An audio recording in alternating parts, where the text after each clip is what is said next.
گناہگاروں کو اور کافروں کو جو عذاب دے رہے ہوتے ہیں یہ عذاب قبر ہے، اور قرآن کریم کی اس آیت سے ثابت ہے۔ معارف القرآن جلد نمبر 3 کے اندر صفحہ نمبر 393 پہ مفتی اعظم پاکستان مولانا مفتی محمد شفیع عثمانی نے لغوی طور پر بھی عذاب کا معنی یوں لکھ کر فرمایا، آج مرنے کے ساتھ تم کو ذلت کی سزا دی جائے گی، یعنی جسمانی تکلیف بھی ہوگی اور ذلت روحانی بھی ہوگی۔ تو یہ بھی عذاب قبر پر دلیل ہے۔ امام بدر الدین عینی رحمۃ اللہ علیہ کی عمدۃ القاری میں قلت ھذا من جملۃ العذاب الواقع میں انہوں نے بھی عذاب قبر کو اپنی عبارات سے تسلیم کیا کہ موت کے وقت سے یہ عذاب شروع ہو جاتا ہے۔ ابن حجر اسقلانی کی فتح الباری کا حوالہ بھی آپ کے سامنے ہے۔ آیت نمبر 2 پر آ جائیں، سورۃ توبہ آیت نمبر 101، سنعذبهم مرتين ثم يردون الى عذاب عظیم۔ اس آیت کی شرح میں حضرت عبداللہ ابن عباس کی روایت موجود ہے، یہ تفسیر ابن الکثیر کے اندر موجود ہے۔ وہ فرماتے ہیں اللہ رب العزت نے فرمایا وَمِمَّنْ حَوْلَكُم مِّنَ الْأَعْرَابِ مُنَافِقُونَ، آپ کے ارد گرد منافق رہتے ہیں مدینہ میں۔ وَمِنْ أَهْلِ الْمَدِينَةِ مَرَضُوا عَلَى النِّفَاقِ، مدینہ کے منافق تو بالکل رچے بسے ہوئے ہیں منافقت کے اندر۔ لَا تَعْلَمُهُمْ نَحْنُ نَعْلَمُهُمْ، اے پیغمبر آپ بظاہر ان کو نہیں جانتے، ہم ان خناسوں کو جانتے ہیں۔ یہ کون ہے؟ سَنُعَذِّبُهُمْ مرتين، ہم انہیں ڈبل عذاب دیں گے۔ ثُمَّ يُرَدُّونَ إِلَى عَذَابٍ عَظِيمٍ، پھر ان کو قیامت میں بڑے عذاب پر ہم ان کو بھیج دیں گے، ان کو ڈبل عذاب دیں گے۔ یہ ڈبل عذاب کون سا ہوگا؟ قال ابن عباس فهذا العذاب الاول حين اخرجهم من المسجد والعذاب الثاني عذاب القبر۔ فرمایا جب حضور نے ان کو کم یا منافق کہہ کے کم کہہ کر مسجد سے نکالا تھا، یہ دنیا کا عذاب تھا، اور دوسرا جو عذاب ہے وہ قبر کا ہے۔ تو سنعذبهم مرتين، 2 عذاب ہو گئے۔ جب قیامت آئے گی تو فرمایا ثم يردون الى عذاب عظیم، قیامت والا یہ تیسرا عذاب ہے۔ یہ عبداللہ ابن عباس نے تفسیر ابن کثیر سے میں نے اس کا حوالہ پیش کیا ہے۔ حضرت امام خازن رحمۃ اللہ علیہ کی تفسیر خازن، علامہ علاء الدین علی بن محمد بن ابراہیم البغدادی رحمۃ اللہ علیہ، انہوں نے بھی اس کی تشریح یہی کی ہے۔ وہ کہتے ہیں ان پر تو 3 عذاب آئے تھے، سنعذبهم مرتين، ایک دنیا میں مسجد سے نکالا گیا، دوسرا قبر میں، نمبر 3 آخرت میں۔ تینوں عذاب کو اس آیت کے اندر بیان کر دیا گیا ہے۔ آیت نمبر 3 پر دیکھ لیں، یہ یثبت اللہ کی تفسیر، وہ جو سورۃ ابراہیم آیت نمبر 27، حضرت برا رضی اللہ عنہ صحیح بخاری میں حضرت رسول اللہ صلی اللہ علیہ وسلم کی بات پیش کر رہے ہیں، جو میں نے کہا تھا کہ حضور علیہ السلام نے اس کی تشریح پیش کی ہے۔ فرمایا نزلت فی عذاب القبر، یہ آیت عذاب قبر کے متعلق اتری ہے، اور تفسیر صحابی ہے، اور رسول اللہ صلی اللہ علیہ وسلم کی بات اس کو انہوں نے نقل فرما دیا ہے۔ مفتی محمد شفیع رحمۃ اللہ علیہ کی یہ معارف القرآن کی جلد 5 صفحہ 248 کا حوالہ ہے، انہوں نے تو بہت حادی فرما دی، اور ایسا لفظ لکھا، فرمایا 10 قرآن کریم کی آیات سے اشارتاً اور 70 احادیث متواترہ سے عذاب قبر ثابت، 70 حدیث۔ پھر لفظ لکھا جس میں مسلمان کو شک و شبہ کی گنجائش نہیں ہے۔ ابھی بھی کہیں اکابر ہمارے ساتھ نہیں ہیں۔ ومن اعرض عن ذکری فان له معیشۃ ضنکا ونحشره یوم القیامۃ اعمی، یہ جو حدیث پاک موجود ہے، یہ قرآن کریم کی آیت موجود ہے، سورۃ طٰہٰ آیت نمبر 124، معیشۃ ضنکا، ہم ان کی معیشت کو تنگ کر دیں گے۔ اس تنگ کر دینے سے کیا مراد ہے؟ ابو سعید خدری رضی اللہ عنہ کی روایت موجود ہے، حضور پاک علیہ السلام نے فرمایا مستدرک علی الصحیحین میں، قال عذاب القبر، کا معیشت ضنک، اس کا معنی یہ ہے کہ ان کو عذاب قبر دیا جائے گا۔ ونحشرہ یوم القیامۃ اعمی، اور قیامت کے دن یہ اندھا اٹھایا جائے گا بندہ۔ اور احادیث مبارکہ میں دیکھیں تو حدیث میں حضرت انس رضی اللہ عنہ کی روایت، یہ صفحہ 21 پر دیکھ لیں، یہ صحیح بخاری سے موجود ہے۔ حضرت انس رضی اللہ عنہ فرماتے ہیں حضور پاک علیہ السلام نے فرمایا اذا وضع فی قبرہ، جب بندہ قبر میں رکھ دیا جاتا ہے اور اس کے دوست اس سے ہٹ جاتے ہیں، انہ لا یسمع قرع نعالہم اتاہ ملکان، یہ جوتیوں کی آواز سن رہا ہوتا ہے کہ فرشتے اس کے پاس آ جاتے ہیں۔ ایک مماتی مجھے کہنے لگا یہ سورت اتیان ملائکہ مراد ہے۔ میں نے کہا کیا مطلب؟ کہتے ہیں اس سے فرشتوں کے جلدی آنے کی طرف اشارہ مراد ہے کہ ابھی جوتیوں کی آہٹ آ رہی ہوتی ہے کہ فرشتے اتنے جلدی آ جاتے ہیں۔ میں نے کہا تیرے مطابق تو اس قبر میں نہیں آتے، تو سورت اتیان ملائکہ کیسے ہوا؟ سورت اتیان ملائکہ ہوا تو قبر اسی میں آتے ہیں نا۔ تو اسی لیے آپ کو ذرا تشریح کرنے میں سمجھنا چاہیے کہ آپ بات کرنا کیا چاہ رہے ہیں. تو فرمایا اس کے پاس فرشتے آ جاتے ہیں, اسے اٹھا کر بٹھا دیتے ہیں, اس سے پوچھتے ہیں, اگر وہ صحیح جواب دیتا ہے تو اسے کہا جاتا ہے تیرا جہنم کا ٹھکانہ تھا, اللہ نے تجھے بچا لیا, اب تجھے جنت دی ہے, جنت کا لباس ملتا ہے, جنت کا بچھونا ملتا ہے, جنت کی ہوائیں اس کے پاس آتی ہے. اگر برا ہوتا ہے تو اس کے لیے جہنم کی کھڑکی کھولی جاتی ہے, اس کی گرمی اس کے پاس آ رہی ہوتی ہے, اور اس اللہ تلیت ولا اللہ دریت ولا تلیتا یہ کہہ کر اس کو مارا جاتا ہے. تو یہ بھی عذاب قبر کی طرف اشارہ ہے, اور عذاب اور ثواب قبر کی یہ 6 احادیث آپ کی خدمت میں. اسی پر امت کا اجماع قائم ہے. یہ صفحہ 23 پر دیکھیں تو اجماع امت کے حوالہ جات کی پوری لائن آپ کی خدمت میں 11 حوالوں پر مشتمل موجود ہے, جس میں ایک حوالہ میں آپ کی خدمت میں پڑھ دیتا ہوں. عمدۃ القاری کے اندر ثم المعذب عند اہل السنۃ والجماعہ الجسد بعینہ او ببعضہ بعد اعادۃ الروح الی جسدہ. فرمایا کب عذاب قبر روح اور جسم دونوں کو ہوتا ہے. کیوں؟ غلطی دونوں نے کی ہے, گناہ دونوں نے کیا ہے, تو سزا بھی دونوں بھگتیں گے. نہ اکیلی روح نے گناہ کیا ہے, نہ اکیلے جسم نے گناہ کیا ہے, اس لیے غلطی دونوں نے کی تو گناہ دونوں کا تھا, تو سزا بھی دونوں کو ملے گی. یہ اہل سنت کا نظریہ ہے.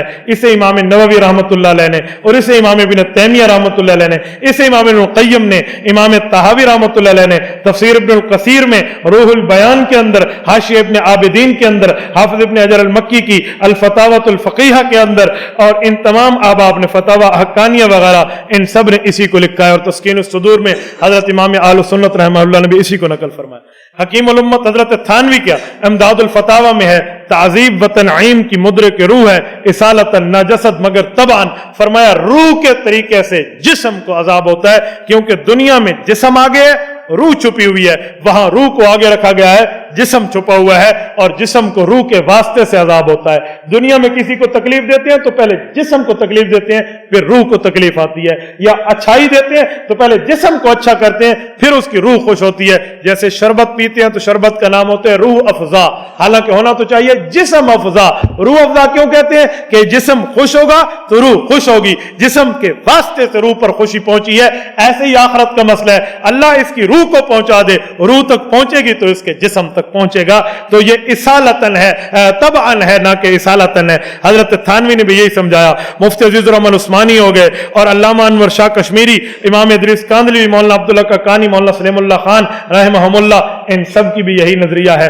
اور ملا علی حضرت علامہ عینی رحمۃ اللہ علیہ کی عمدۃ القاری سے لکھا ہے, من انکر الحیات فی القبر وہم المعتزلہ, جو قبر کی زندگی نہیں مانتا یہ اہل سنت نہیں ہے, یہ معتزلہ ہے. اور خیر الفتاوی میں مولانا خیر محمد جلندری رحمۃ اللہ علیہ کا فتاوی نقل فرمایا کہ جو آدمی عذاب اور راحت فقط روح کی مانتا ہو, جسم کی جسمانی معاملات کا قائل نہ ہو, وہ اہل سنت سے خارج ہے, بدعتی ہے, گمراہ ہے. ایسے کو امام بنانا اور اس کے پیچھے نماز پڑھنا جائز نہیں ہے. وآخر دعوانا ان الحمدللہ رب العالمین. لا إله إلا الله, لا إله إلا الله, لا إله إلا الله, ما لنا رب سوى. لا إله إلا الله, لا إله